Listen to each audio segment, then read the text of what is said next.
Oui, alors bonjour.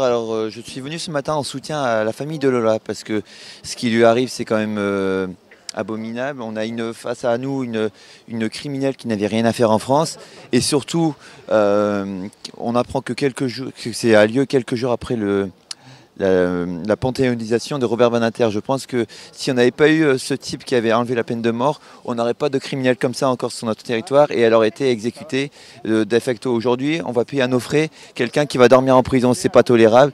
Et c'est pour ça qu'il faut aujourd'hui soutenir la famille et même venir aussi par la prière si besoin. Voilà, parce que la famille vit aussi des moments atroces. On a aussi le père qui est mort de chagrin, donc c'est important de marquer notre présence aujourd'hui. Parce que personne ne le fait, même la gauche ne vient pas, et donc il faut être là. Que cette criminelle elle prenne le plus cher possible, plus elle peut prendre et mieux ça sera.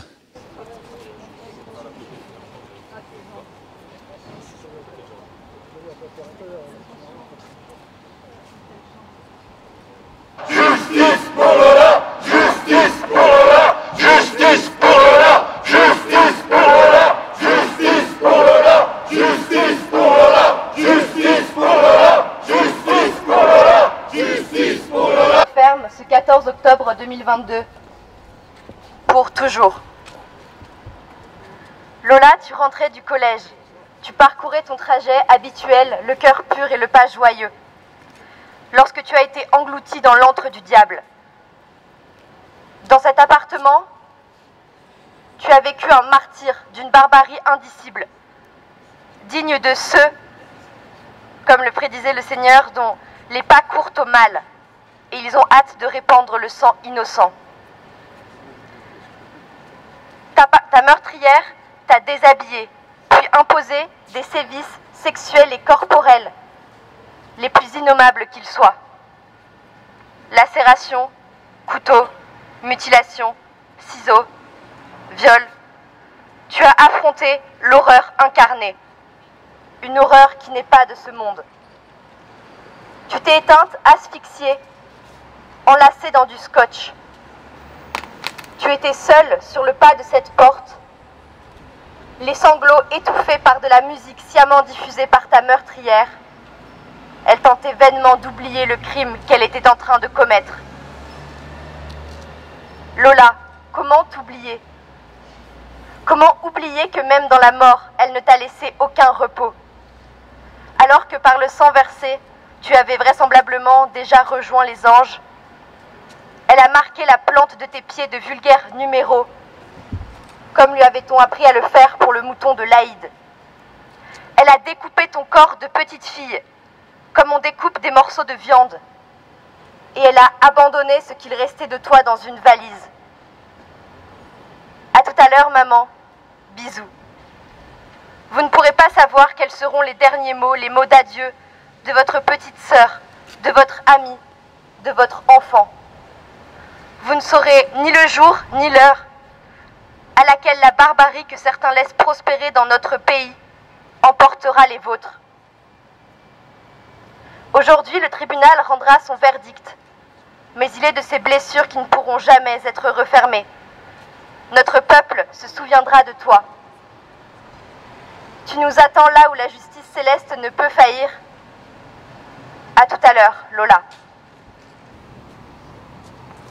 Aujourd'hui, un des faits, cette justice laxiste qui règne dans notre pays, c'est aussi l'abolition de la peine de mort. Et pendant qu'on panthéonise Badinter, il y a des gamines qui seront tuées par des meurtrières qui, elle, n'aura absolument jamais la justice. Donc aujourd'hui on combat aussi pour un retour à la peine de mort. Pédophile, peine de mort! Pédophile, peine de mort! Pédophile, peine de mort! Pédophile, peine de mort! Pédophile, peine de mort! Pédophile, peine de mort! Pédophile, peine de mort! Pédophile, peine de mort!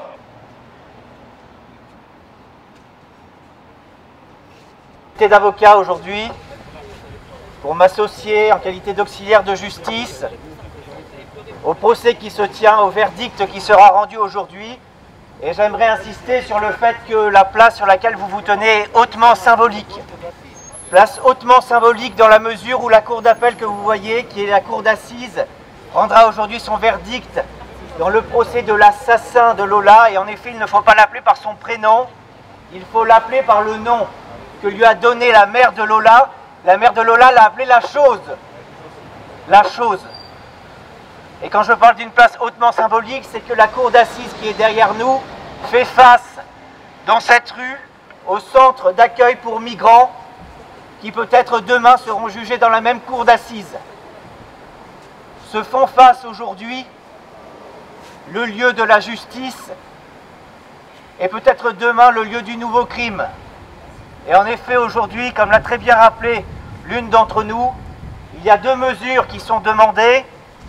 La première, c'est la peine capitale, et on reviendra pour évoquer dans quelle mesure c'est la peine la plus juste pour juger une chose qui a perdu le droit d'être considérée comme un homme.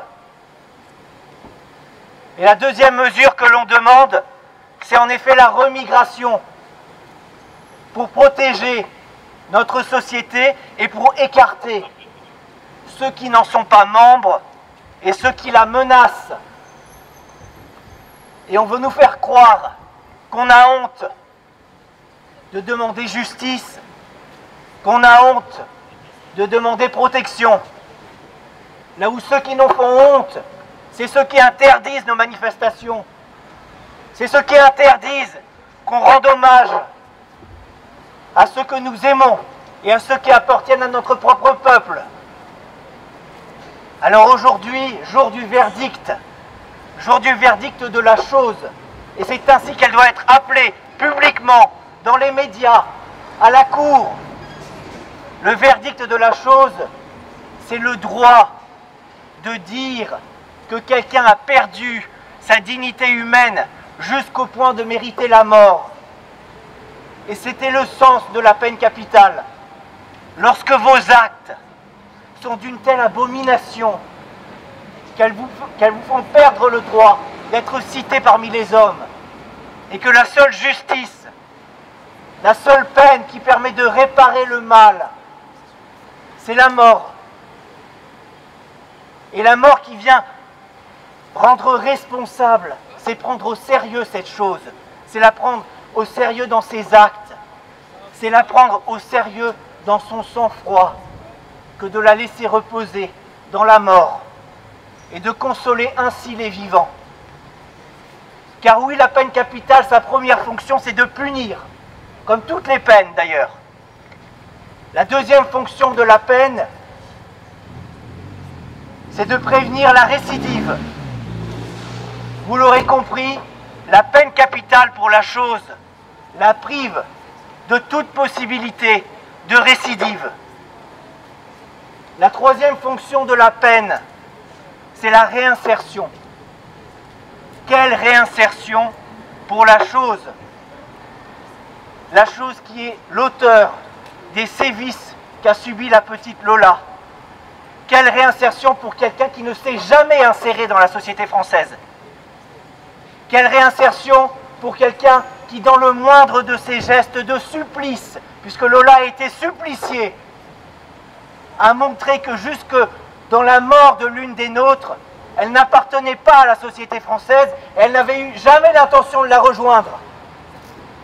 Il n'y a pas de réinsertion pour la chose, et c'est à ce titre que nous demandons sans haine, mais uniquement par justice, dans le cadre du verdict qui aurait dû être rendu aujourd'hui symboliquement, la peine capitale pour celle que la mère de Lola, pour qui nous exprimons aujourd'hui notre soutien, appelait à juste titre la chose. Et aujourd'hui, nous pouvons dire à toutes les choses qui se baladent sur le territoire français et qui regardent le peuple français comme des futures victimes, que nous n'oublions pas et que la prochaine peine sera peut-être, sans doute, on l'espère et on est là pour ça, la prochaine peine sera pour eux la dernière et que pour tous les autres, ce sera la remigration.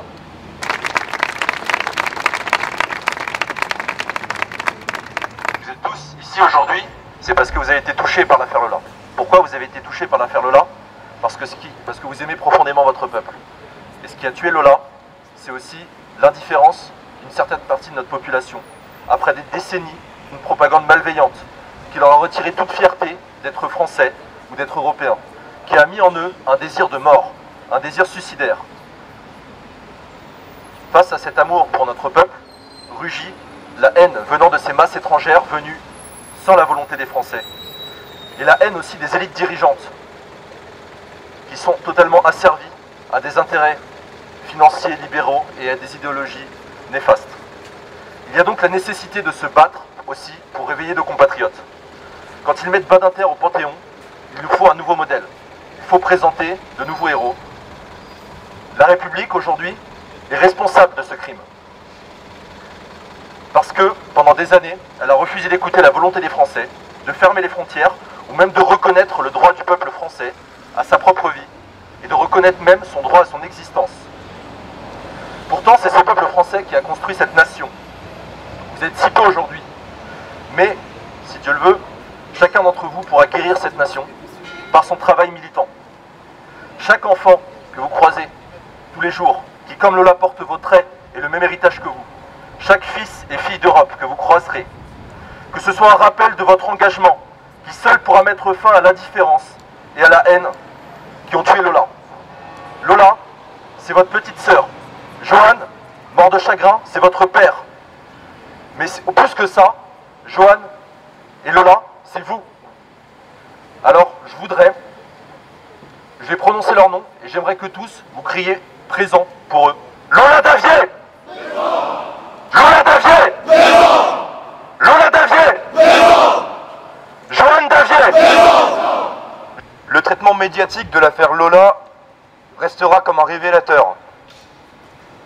Non pas seulement d'un drame, mais d'un verrouillage idéologique total.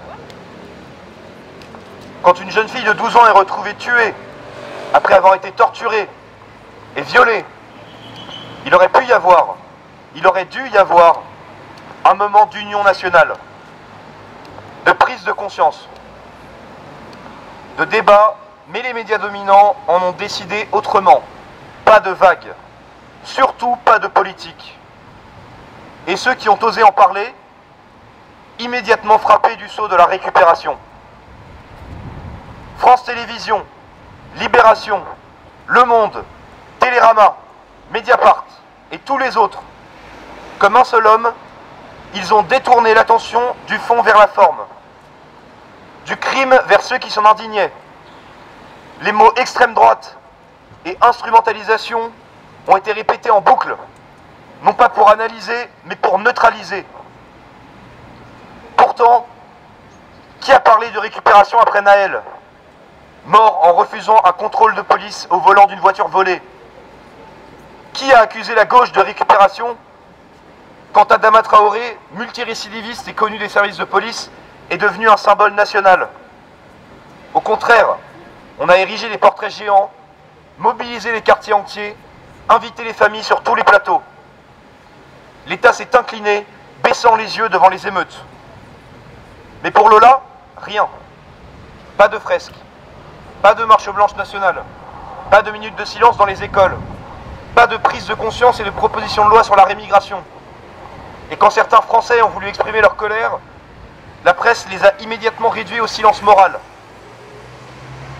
Alors oui, il y a bien eu une récupération, mais c'est la récupération de la parole publique par les médias. Une récupération qui trie les victimes, choisit les causes dignes, désigne les colères autorisées et jette les autres dans le mépris ou l'oubli. Dans cette inversion glaciale des responsabilités, les criminels deviennent invisibles et les citoyens révoltés deviennent suspects. Eux qui demandent simplement de ne plus laisser répéter les mêmes erreurs, de ne pas laisser plus de Dabia sur le territoire et d'expulser les Dabia qui ne sont pas encore passés à l'action. Ces citoyens, nous, n'avons qu'une seule chose à cœur, défendre notre peuple. La vérité est brutale mais nécessaire. Dans la France de Macron de 2025, il vaut mieux mourir en fuyant la police qu'en allant chercher son cartable. Dans un cas, on vous érige en martyr, dans l'autre, on s'indigne en silence. Les médias portent une part du crime. En étouffant la colère légitime, ils ont trahi Lola une seconde fois. Migrants, assassins, journalistes, complices! Migrants, assassins, journalistes, complices! Migrants, assassins, journalistes, complices! Migrants, assassins, journalistes, complices! Merci à tous d'être ici ce matin. certains voudraient nous donner honte, nous faire taire, nous diaboliser en utilisant ce fameux argument de la récupération politique, comme s'il était honteux de faire de la mort de Lola un fait de société. Mais cela, nous ne l'avons pas choisi. Qu'on le veuille ou non, oui, la mort de Lola est un fait éminemment politique, tant il résume à lui seul l'échec de nos dirigeants et le quotidien d'un peuple en souffrance. Certes, Dabia Benkired est aujourd'hui devant les juges, mais où sont les politiciens? Où sont les magistrats? Où sont les journalistes? Où sont en fait tous ceux qui ont participé à la mise en place de cette société sordide dans laquelle des monstres venus d'ailleurs tuent nos enfants innocents? Pourquoi sommes-nous ici? Parce qu'il y a maintenant des siècles, nous avons choisi de renoncer à nous défendre et à nous faire justice nous-mêmes, déléguant cette charge à un État qui jurait alors d'être protecteur, impartial et juste. Il paraît que c'était là la condition pour vivre en paix, une sorte de pacte social, admis et respecté par l'ensemble de la population. C'était sans compter l'arrivée en masse de populations étrangères à ce pacte, et sans compter non plus que l'État faillirait à son devoir. Oui, l'État nous a trahis, non seulement en créant les conditions d'une société invivable et dangereuse pour notre peuple, mais en plus en renonçant à sanctionner les fauteurs de troubles. L'État a trahi le pacte social car il a laissé entrer parmi nous des monstres assassins et n'a pas su protéger Lola et tant d'autres. 50 années auront suffi pour réduire à néant un pacte social pluriséculaire. Bravo, messieurs les politiciens, oui, bravo! 50 années qu'ils nous imposent une immigration de masse. Nous sommes aujourd'hui une majorité à demander l'arrêt total de cette submersion migratoire, conscients du chaos qu'elle nous fait subir. Mais tout ceci, voyez-vous, c'est trop abstrait pour les costards de l'Élysée. C'est du fantasme d'extrême droite. C'est du populisme. Alors bien en sécurité, dans leur bureau, ils nous expliquent, cette semaine encore, qu'il faudrait élargir le programme Erasmus à l'Afrique du Nord et aux pays du Moyen-Orient. Comment peut-on oser faire cela, la semaine même où l'on apprend que Dabia Benkired est justement entrée en France en prétextant vouloir faire des études pour décrocher son visa étudiant? Quel est ce niveau d'indécence? 50 années aussi à se caser et se recaser entre potes pour être certain de tout contrôler. Celui-ci au Conseil constitutionnel, celui-ci au ministère de l'Intérieur, celui-ci au Conseil d'État. Tiens, parlons un peu des préfets d'ailleurs. Savez-vous qui était à la tête de la préfecture de police de Paris en août 2022 lorsqu'il aurait fallu faire appliquer l'OQTF prononcé à l'encontre de Dabia Benkired? Cette OQTF, qui si elle avait été appliquée donc, aurait probablement permis à Lola d'être encore en vie aujourd'hui. Et bien je vous le donne en mille, c'est Laurent Nunez.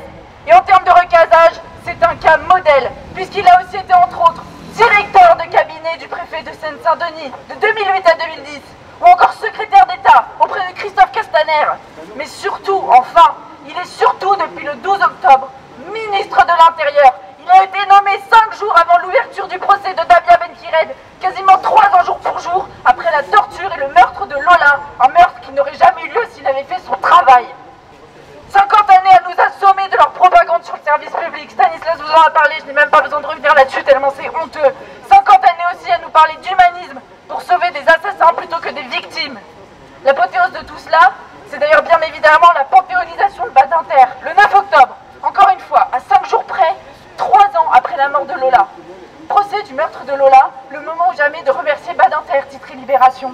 Le remercier l'homme qui non seulement nous prive de la tête de Benkired, mais qui en plus a œuvré toute sa vie à faire du laxisme judiciaire la nouvelle vertu de notre justice. Badinter, ce n'est pas seulement l'abolition de la peine de mort, voyez-vous. C'est aussi la réinsertion à outrance, le réaménagement et les remises de peine automatiques. Badinter, c'est cet humanisme aveugle et mortifère, celui qui a toujours préféré les bourreaux aux victimes, celui qui aurait défendu Dabia au détriment de Lola. En bref, 50 années pour créer les conditions de la mort de Lola, mais aussi de Philippine, de Thomas et de tant d'autres. Ce que nous réclamons aujourd'hui, c'est évidemment la peine de mort pour Dabia Benkired. C'est la mort pour une étrangère qui nous a enlevé l'une de nos filles en la torturant de la pire des manières. Mais viendra aussi le jour où nous jugerons les artisans de cette société mortifère, où ils auront à répondre de leurs actes, de leur compromission, de leur lâcheté. Oui, Dabia Benkired est aujourd'hui devant les juges, mais où sont nos politiciens?